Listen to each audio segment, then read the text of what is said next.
Good evening students. बेटा आज हम एंडोक्राइन का लास्ट लेक्चर डिस्कस करेंगे। ठीक है, आज हम लास्ट लेक्चर डिस्कस करेंगे और हम डिस्कस करेंगे उसमें जनक ग्रंथियां, गॉनेट्स ग्लैंड। ठीक है, क्या डिस्कस करेंगे? जनक ग्रंथियां।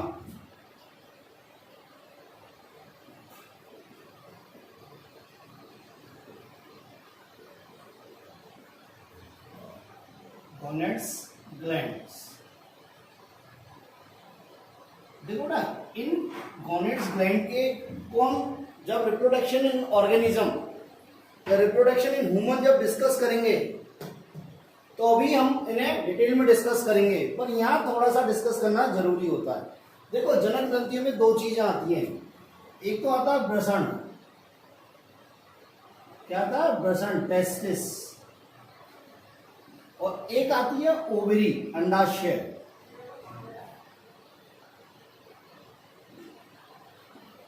क्या बेटा? अंडाशय।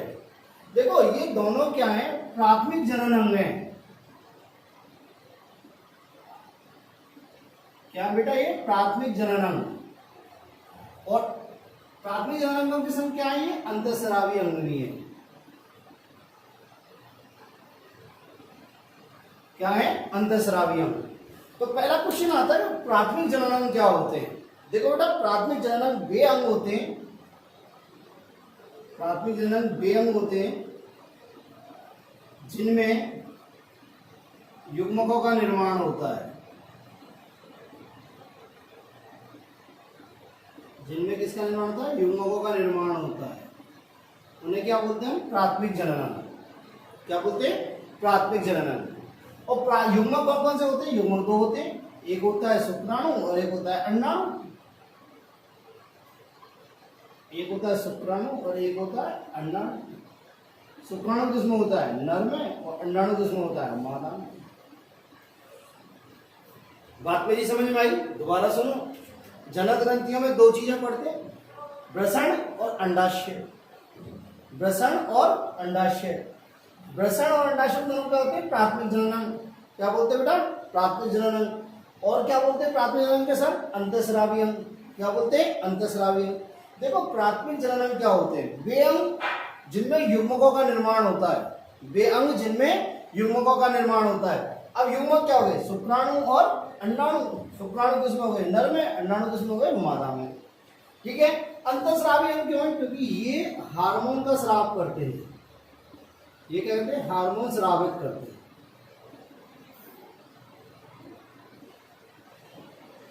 क्या करते हैं बेटा? हार्मोन स्रावित करते हैं। तो हम एक एक करके डिस्कस करेंगे।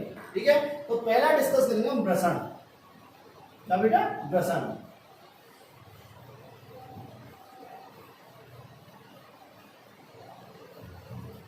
ठीक है बेटा, तो ब्रसण क्या है? नर का प्राथमिक जनन अंग है। क्या बेटा? नर का प्राथमिक जनन अंग है। क्या है? नर का, यह नर में प्राथमिक जनन अंग है।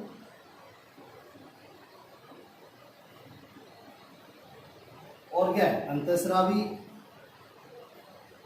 क्या बेटा? और अंतःस्रावी का अंग भी है।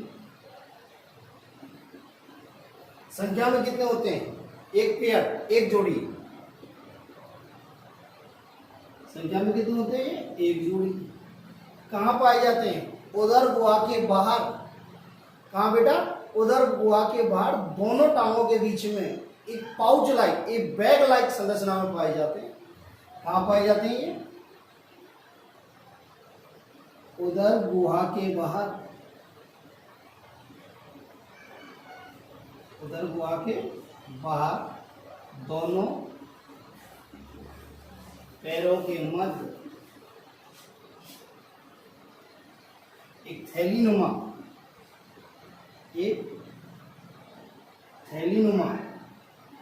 संरचना में पाए जाते हैं।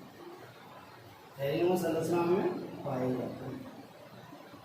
और इस थैलीनुमा संरचना को क्या बोलते हैं बेटा? ब्रसण कोश। क्या बोलते हैं बेटा? ब्रसण कोश। ब्रसण कोश, स्क्रोटम। क्या बेटा? स्क्रोटम। अब क्वेश्चन एक आता होगा, सर ये ब्रसण कोश में क्यों पाए जाते हैं?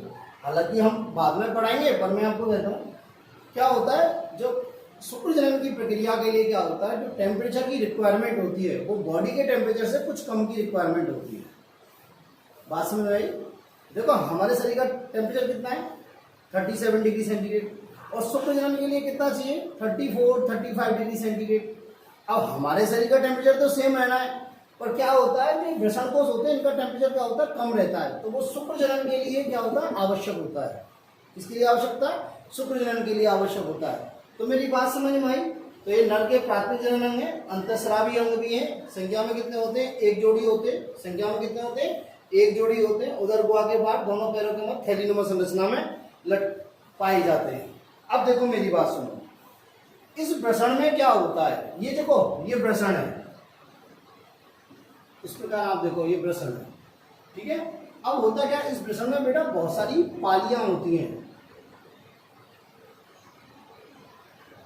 बहुत सारी क्या आती है, पालियां होती हैं। एक वृषण में 200 से 250 पालियां होती हैं, इनको बोलते हैं वृषण पालियां। और इन वृषण पालियों में क्या होती है, अति कुंडलित नलिकाएं पाई जाती हैं। क्या पाई जाती है, अति कुंडलित नलिकाएं पाई जाती हैं इनमें।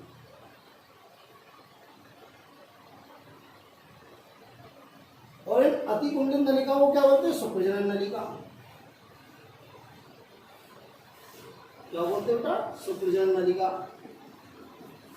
बात समझ में आई? और इन शुक्रजनन नलिकाओं के मध्य क्या बेटा, इन शुक्रजनन नलिकाओं के मध्य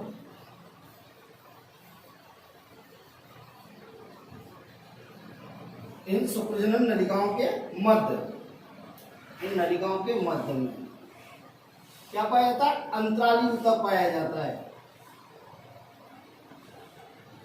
अंतराली ऊतक पाया जाता है, जिसकी कोशिकाओं क्या बोलते हैं, लीडिंग सेल।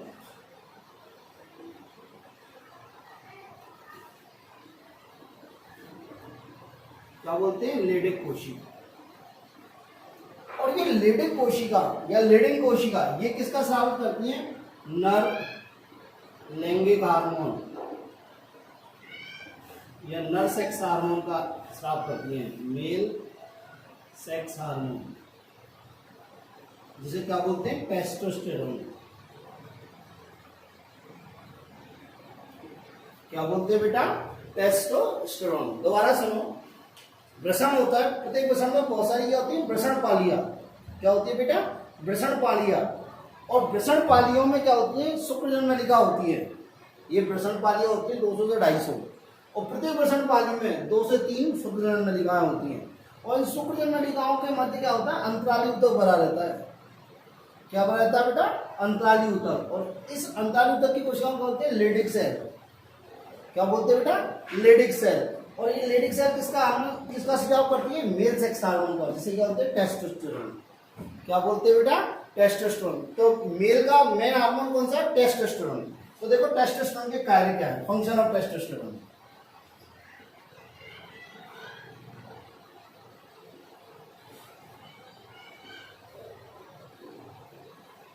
देखो बेटा, पहला क्या है, ये शुक्र जनन की क्रिया को प्रेरित करता है।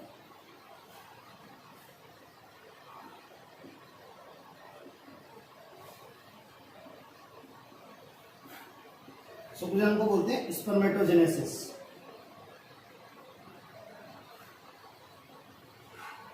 क्या कहता है बेटा, शुक्रजनन की क्रिया को ये प्रेरित करता है। सबसे इंपॉर्टेंट काम है इसका, शुक्रजनन की क्रिया को प्रेरित करता है। दूसरा क्या है, नर में द्वितीय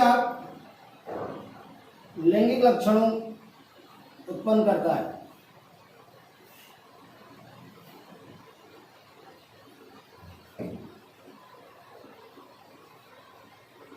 क्या करता है बेटा, नर में ये द्वितीय लैंगिक लक्षण प्रकट करता है, मतलब सेकेंडरी सेक्सुअल कैरेक्टर। क्या बेटा, सेकेंडरी सेक्सुअल कैरेक्टर। देखो सेकेंडरी सेक्सुअल कैरेक्टर में क्या हो गया, देखो दाढ़ी मूंछ का आना,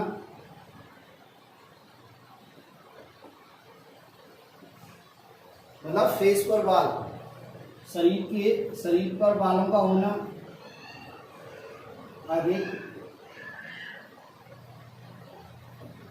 अधिक एवं घने बालों का होना,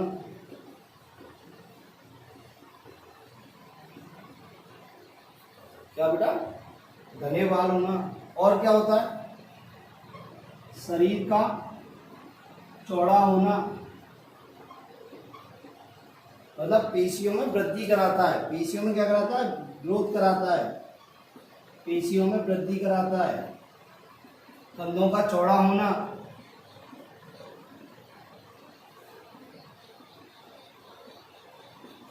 क्या बेटा? कंधों का चौड़ा होना। बिहेवियर मतलब जो व्यवहार होता है वो क्या होता है? मतलब अग्रेसिव बिहेवियर, क्रोधात्मक। क्या बेटा? क्रोधात्मक स्वभाव होना।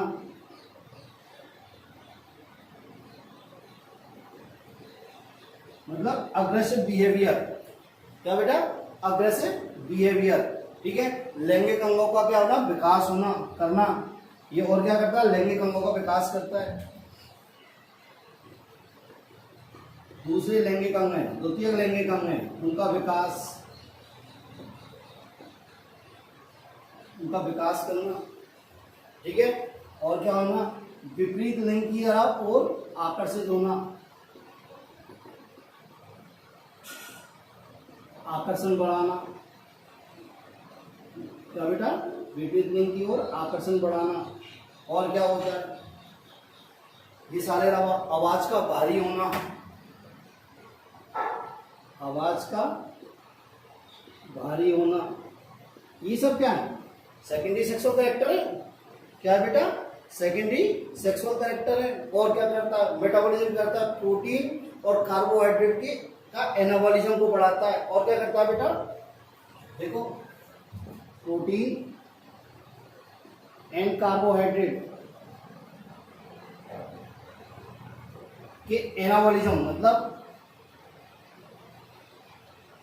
उपचय को बढ़ाता है, उपचय को बढ़ाता है। मेरी बात समझ में आई? देखो होता क्या है, जब हम छोटे से होते हैं, पापा मम्मी कहते हैं सब काम करते हैं, पापा की बातों का बात मानते हैं, मम्मी की बात मानते हैं, और जैसे हम बड़े होने लग जाते हैं फिर पापा की बातों को अवॉइड करने लग जाते हैं। अरे यार पापा हर समय टोकते हैं, और भी बहुत सारी क्रियाएं चालू हो जाती हैं जैसे जैसे एज बढ़ती है। उसका रीजन क्या होता है? टेस्टोस्टेरोन। क्या होता है? टेस्टोस्टेरोन। ये टेस्टोस्टेरोन क्या होता है? द्वितीय लैंगिक लक्षणों को विकसित करता है, जैसे क्रोधात्मक स्वभाव, छोटी बातों में क्रोध आ जाना। ठीक है। कंधों का चौड़ा होना, शरीर का मस्कुलर होना, मतलब शरीर बॉडी शॉडी का बनना, वो किसके कारण होता है? टेस्टोस्टेरोन कारण। दाढ़ी मूंछ का आ जाना मुंह पे, ठीक है, शरीर पे बालों का आ जाना, प्यूबिक हेयर का आ जाना, एक्सियल हेयर का आ जाना। बात समझे? शरीर और क्या हो जाना बेटा? लैंगिक अंगों का विकास। लैंगिक अंगों का विकास मतलब क्या हो गया?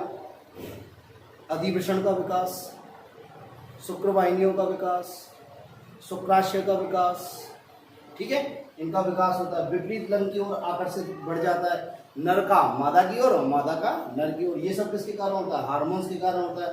आवाज का मोटा होना, आवाज का भारी होना, आवाज जैसे जैसे आपके ऊपर बढ़ती जाएगी आवाज भारी होती चली जाएगी। और क्या है? प्रोटीन और कार्बोहाइड्रेट की एनाबॉलिज्म को बढ़ाता है, मतलब प्रोटीन और कार्बोहाइड्रेट का के संश्लेषण को बढ़ाता है। समझा? लैंगिक व्यवहार को प्रेरित करता है या लैंगिक व्यवहार को प्रभावित करता है। क्या करता है? लैंगिक व्यवहार को प्रभावित,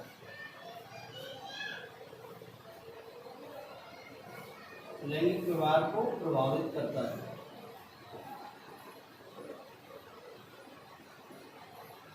ठीक है, मेरी बात समझ में? ठीक है, यहां तक। अब देखो, यदि इन वृषणों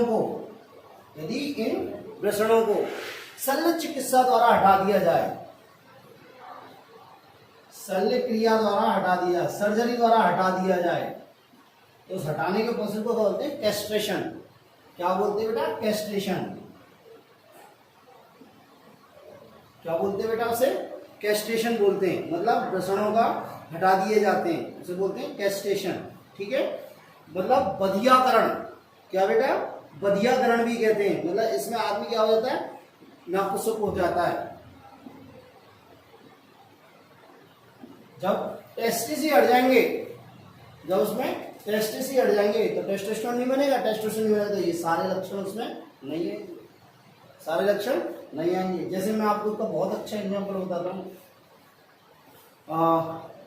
बैल और सांड, देखते हो ना, बैल और सांड। ठीक है, तो साण क्या होता है, साण में क्या होता है, जो वृषण होते हैं ना उनको हटाया नहीं जाता, और बैल में क्या होता है, उन वृषणों को हटा दिया जाता है, दबा दिया जाता है, दबा के खत्म कर दिया जाता है। तो बैल कैसा, बैल और साण में अंतर देखो बहुत सारा।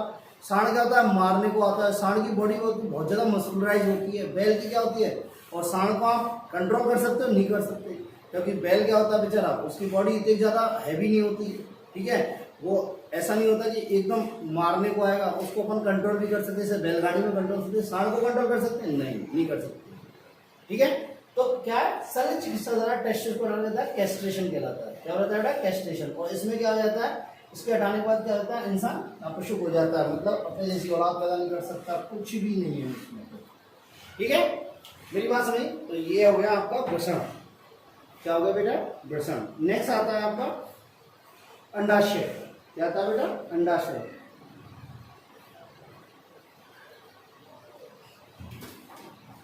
सेकंड आता है अंडाशय। हाँ बेटा एक चीज और सुन लो, ये टेस्टोस्टेरोन जो होता है ना, टेस्टोस्टेरोन, ये टेस्टोस्टेरोन, इसका जो कंट्रोल होता है, इसके स्राव का जो कंट्रोल होता है, मैं बताता हूँ एक मिनट।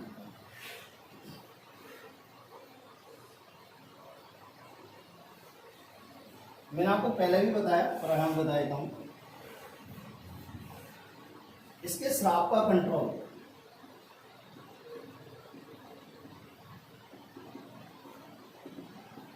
कौन से हार्मोन के द्वारा होता है, एलएच, इसके द्वारा एलएच। जैसे ह्यूमन में क्या बोलते हैं, ICSH, interstitial cell stimulating hormone, ISCH, interstitial cell stimulating, नहीं यही है ICSH, sorry, interstitial cell stimulating hormone, ठीक है। ये कहां से स्रावित होता है, पीयूष ग्रंथि के अग्रभाग से। कहां से स्रावित होता है ये, पीयूष ग्रंथि के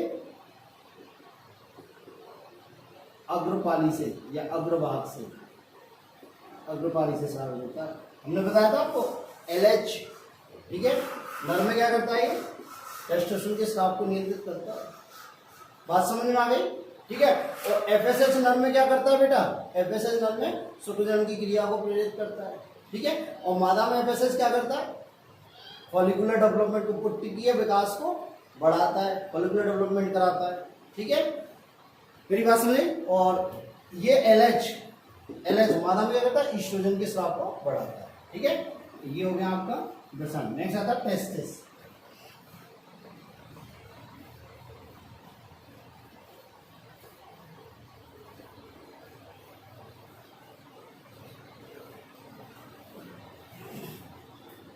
नेक्स्ट आता है अंडाशय, ओवरी।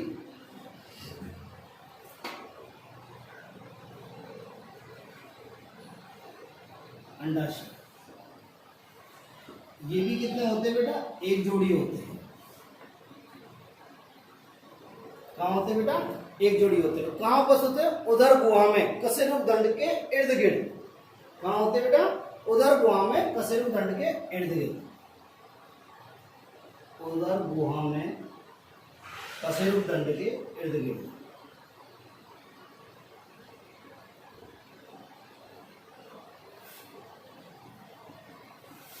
कशेरुक दंड के इर्द गिर्द होते हैं, ठीक है। कहाँ होते हैं, उधर गुहा में कशेरुक दंड के इर्द गिर्द होते हैं। देखो ये क्या होते हैं, ये मादा में क्या होते हैं, प्राथमिक, क्या होते हैं, प्राथमिक जननम या प्राइमरी सेक्स ऑर्गन। मादा के क्या है, प्राथमिक जननम, ठीक है। और क्या है, अंतःस्रावी अंगी, क्या बेटा, ये अंतःस्रावी अंग। प्राथमिक जननम क्यों है, क्योंकि इसमें किसका निर्माण होता है, अंडे का। किसका निर्माण होता है, अंडे का। और अंतःस्रावी अंग क्यों है, क्योंकि इसमें दो हार्मोन निकलते हैं, दो फीमेल सेक्स हार्मोन निकलते हैं, मादा के लैंगिक हार्मोन निकलते हैं। दो कौन कौन से, ईस्ट्रोजन और प्रोजेस्टेरोन, ईस्ट्रोजन और प्रोजेस्टेरोन, क्या बेटा, ईस्ट्रोजन और प्रोजेस्टेरोन। देखो इसको डिटेल में बहुत ज्यादा अपन जब पढ़ाएंगे, जब हम मानव में जनन पढ़ाएंगे। यहाँ पे मैं आपको थोड़ा सा बताता हूँ, ठीक है। देखो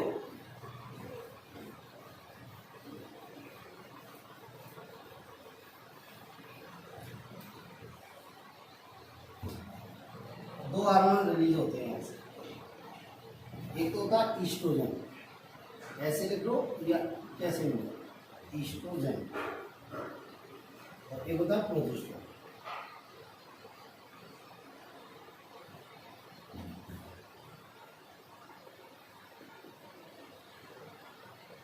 ये क्या होगा बेटा, ईस्ट्रोजन। इसे ऐसे लिखो वरना माँ से कंफ्यूज होंगे, एड्रिनल कॉर्टेक्स से, ऐसे होते हैं प्रोजेस्टेरोन।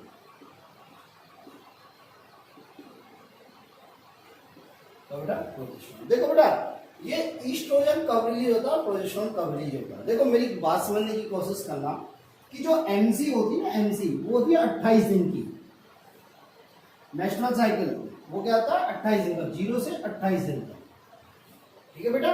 बीच में क्या होता है 14वें दिन, इस दिन क्या निकलता है, अंडा निकलता है। क्या निकलता है, अंडा, मतलब अंडोत्सर्ग होता है इस दिन। क्या होता है बेटा, अंडोत्सर्ग। अब मेरी बात सुनो, इस जब 5 दिन तक क्या होती है, ब्लीडिंग होती है। क्या होती है, ब्लीडिंग, मतलब रक्त का स्राव होता है। 5वें दिन से क्या होता है कि पुट्टिकीय परिवर्तन स्टार्ट होता है। क्या होता है बेटा, पुट्टिकीय परिवर्तन स्टार्ट होता है। तो जब पुट्टिकीय परिवर्तन स्टार्ट होता है, जब पुट्टिकीय परिवर्तन जब स्टार्ट होता है तो बहुत सारी कोशिकाओं का, मतलब जो अंडा होता है उसके सामने बहुत सारी कोशिकाओं उसके चारों तरफ क्या हो जाती है, परत बन जाती है। जैसे मान लो ये अंडा है तो इसके चारों ओर बहुत सारी कोशिकाओं की क्या बन जाती है, परत बन जाती है। क्या बन जाती है, परत बन जाती है। और इन परतों को क्या बोलते हैं, फॉलिकुलर सेल्स, फॉलिकुलर सेल्स, पुट्टिकीय कोशिकाओं।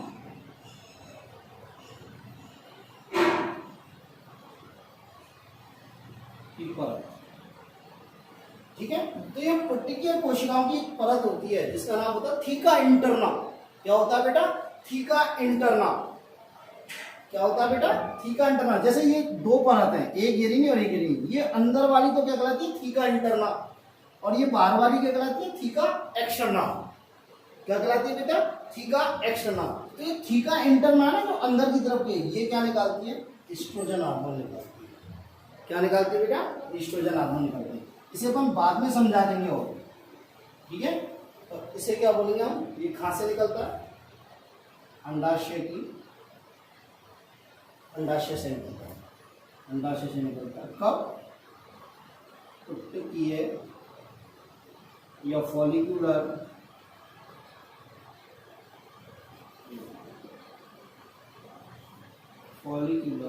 डेवलपमेंट के दौरान।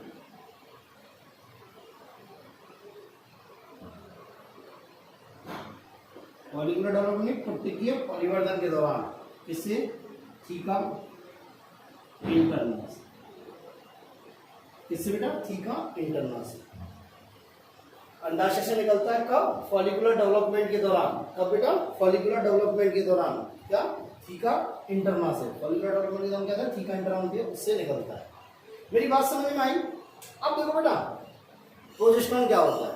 देखो ये हमारी, ये अंडा हो गया, इसके चारों जो कोशिका हो गई, ठीक है। ये 14वें दिन क्या होता है, इस 14वें दिन ये क्या होता है, इस अंडे को बाहर निकलना है, इस अंडे को क्या करना है, बाहर निकलना है। तो ये कोशिका की जो परतें ये फट जाती हैं, ये कोशिका की परतें ये फट जाती हैं, और ये अंडा कहाँ जाता है, बाहर आ जाता है। ये अंडा कहाँ जाता है, बाहर आ जाता है। और इस बची हुई संरचना को क्या बोलते हैं, कार्पस लूटियम।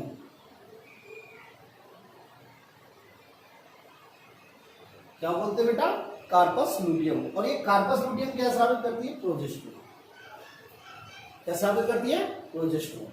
मेरी बात समझ में आई, दोबारा सुनो भाई। अंडोत्सर्ग से पहले तो क्या होता है, पुट्टिकी में, मतलब पुट्टिका में डेवलपमेंट होता है, पुट्टिका में परिवर्तन होता है। तो अंडे के चारों बहुत सारी कोशिका बन जाती है, पुट्टिकीय कोशिकाओं की परत बन जाती है। तो एक परत होती है थीका इंटरना, वो थीका इंटरना क्या निकालती है, ईस्ट्रोजन। क्या निकालती है, ईस्ट्रोजन, ठीक है बेटा। अब क्या होता है, थीका इंटरना ईस्ट्रोजन निकालती है। इसके बाद क्या होता है कि 14वें दिन ये क्या होता है, जैसे ये अंडा है, इसके चारों कोशिकीय परत है, ये कोशिकीय परत फट जाती है और अंडा बाहर आ जाता है। तो बची हुई संरचना क्या बोलते हैं, कार्पस लूटियम। क्या बोलते हैं, कार्पस लूटियम। और कार्पस लूटियम क्या निकालता है, प्रोजेस्टेरोन। क्या निकलता है बेटा? Progesterone hormone. तो मेरी बात समझे, तो ये कहां से स्रावित होता है प्रोजेस्टेरोन? कार्पस लुटियम से। किससे होता है बेटा? कार्पस लुटियम से। तो ये कहां से स्रावित होता है बेटा? कार्पस लुटियम से। कार्पस लुटियम से स्रावित।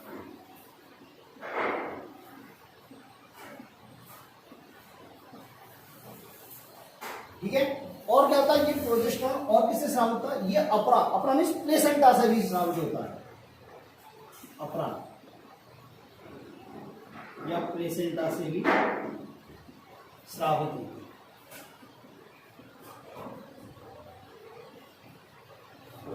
मेरी बात समझ में आई? अब देखो ईस्ट्रोजन और प्रोजेस्टेरोन के कार्य देखते हैं। ईस्ट्रोजन और प्रोजेस्टेरोन के अपन कार्य देखते हैं।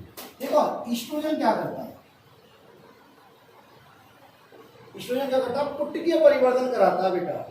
क्या कराता है? पुट्टिकीय परिवर्तन, मतलब फॉलिकुलर डेवलपमेंट कराता है। पुट्टिकीय परिवर्तन कराता है, मतलब फॉलिकुलर डेवलपमेंट कराता है।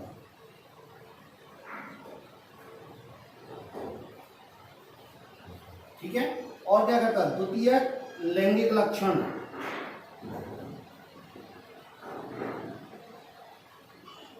का नियंत्रण करता है। द्वितीय लैंगिक लक्षणों का क्या करता है? ये मादा में नियंत्रण करता है।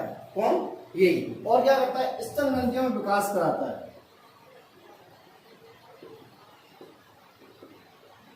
स्तन ग्रंथियों में विकास कराता है। मेनली कौन सी? Tubular growth. देखो क्या कौन सी ग्रोथ आता है? ट्यूबुलर। मैंने आपको पहले भी बताया ये कौन सी ग्रोथ आता है? ट्यूबुलर ग्रोथ, मतलब नलिकीय वृद्धि।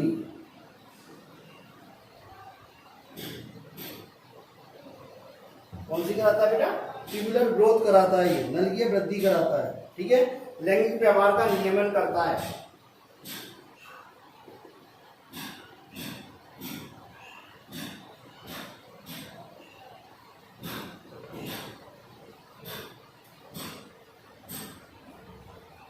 क्या करता है बेटा? लैंगिक व्यवहार का क्या करता है? ये नियमन करता है। लैंगिक अंगों में वृद्धि करता है। और क्या करता है बेटा? ये लैंगिक अंगों में वृद्धि करता है।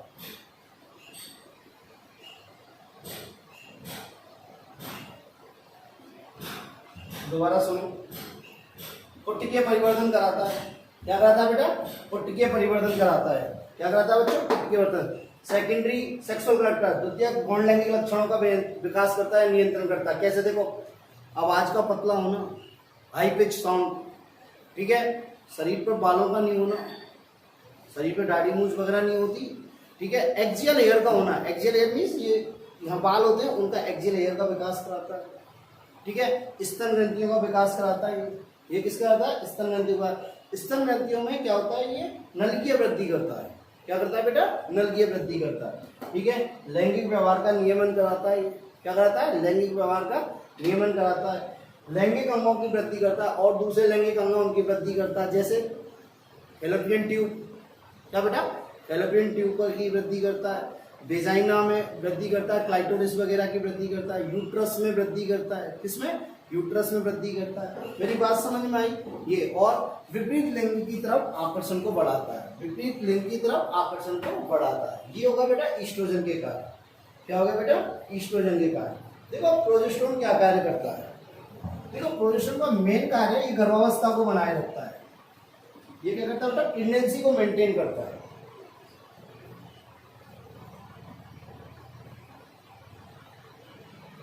गर्भावस्था को बनाए रखता है।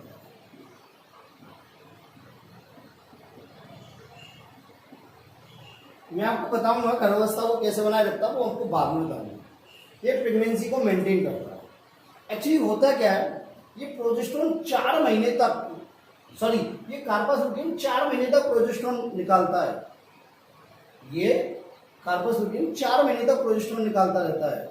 तो 4 महीने तक गर्भावस्था किससे? इस कार्पस लुटियम से स्रावित प्रोजेस्टेरोन के द्वारा रहती है मेंटेन। 4 महीने बाद क्या होता है? जो अपर होता है प्लेसेंटा, प्लेसेंटा नाल कहते हैं, नाल, उससे प्रोजेस्टेरोन निकल लेता है। तो उसके बाद क्या होता है? गर्भावस्था को कौन बनाया रहता है? जो प्रोजेस्टेरोन कहां से निकलता है? अपरा से। ठीक है। दूसरा स्तन ग्रंथियों में विकास करता है।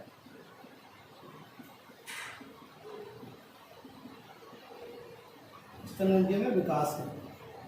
ये क्या करता है? कूपकीय वृद्धि करता है। ये क्या करता है? नलिकीय वृद्धि करता है। ये क्या करता है? कूपकीय वृद्धि करता है। एल्यूलर ग्रोथ, कूपकीय वृद्धि करता है। किसको करता है? ये कूपकीय वृद्धि करता है। बात मेरी समझे? दूसरी बात, प्रसवता में सहायक है। डिलीवरी जब होती है उसमें सहायक है, प्रसवता में सहायक है।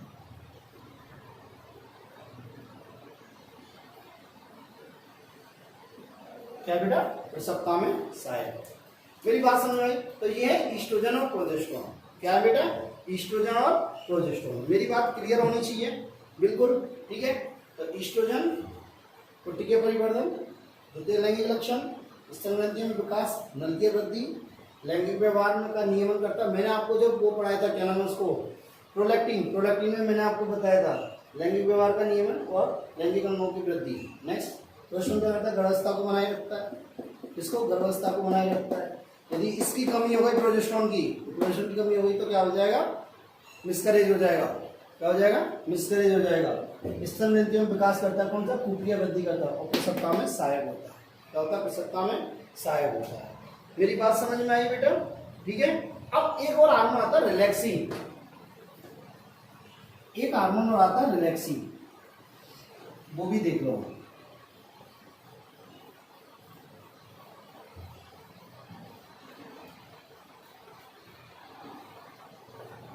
कौन सा हार्मोन आता है बेटा? रिलैक्सिन। ये रिलैक्सिन क्या होता है? कार्पस लूटियम से स्रावित होता है। किससे होता है? कार्पस लूटियम से। Relaxin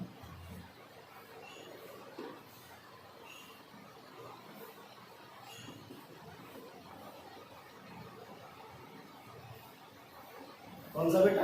relaxin. क्या? रिलैक्सिन, ऐसे भी लिखते हैं इसे।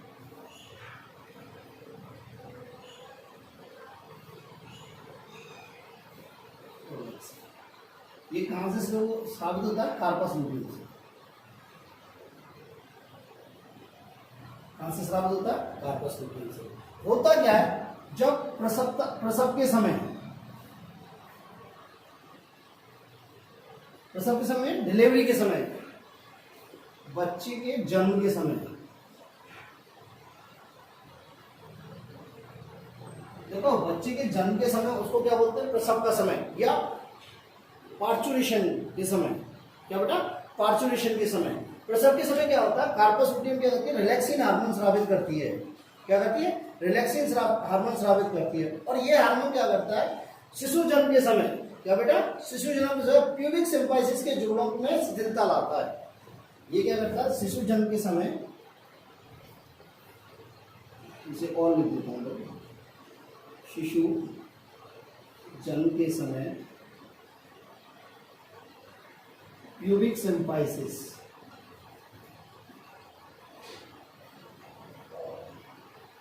अस्थियों, बोन के जॉइंट्स में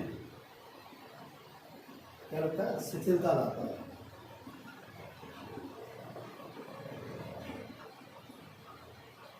इसमें बेटा प्यूबिक सिम्पाइसिस के जॉइंट, प्यूबिक सिम्पाइसिस ये जो हिप है ना, हिप हमारी जो कमर है, इसके बीच में जो जॉइंट है, ये दो अस्थियां हैं प्यूबिक सिम्पाइसिस। इन दोनों के जो जॉइंट होते हैं, ये दो अस्थियां होती हैं। मैं आपको ऐसे कहता हूँ, ये दो अस्थियां होती हैं, ऐसे जुड़ी रहती हैं। ये अस्थियां जो ये हिप जॉइंट है, मतलब कमर की अस्थि बोला, कूल्हे की अस्थि बोलो, ये ऐसे जुड़ी रहती हैं। ठीक है। तो क्या होता है? इनमें बच्चा होता है ना, वो ऊपर होता है, तो बच्चा निकल नहीं पाता जब तक ये जो जोड़ है ये चौड़े नहीं, ये जॉइंट चौड़ा नहीं हो। तो इसको चौड़ाने का काम कौन करता है? Relaxing hormone. कौन करता है बेटा? Relaxing hormone. तो शिशु जन्म के समय ये कहता है प्यूबिक सिम्पाइसिस के बोन के जो जॉइंट हैं, प्यूबिक सिम्पाइसिस के जो जॉइंट है उनमें शिथिलता लाता है। क्या लाता है बेटा? शिथिलता लाता है। मेरी बात समझ में? तो यहाँ आपका चैप्टर खत्म हो जाता है, यहाँ आपका एंडोक्राइन चैप्टर खत्म होता है। मेरी बात समझे? बाकी ये जो आज जो चैप्टर पढ़ा है, आज जो हार्मोन्स पढ़ाएंगे, ये हार्मोन बहुत ज्यादा डिटेल में कब आएंगे हमारे, जब हम क्या पढ़ेंगे? मानव में जनन। मानव में जनन, तो इनके बारे में और ज्यादा डिस्कशन आएगा, और बहुत ज्यादा डिस्कशन होगा। ठीक है बेटा? तो आज के लिए इतना है। थैंक यू बेटा।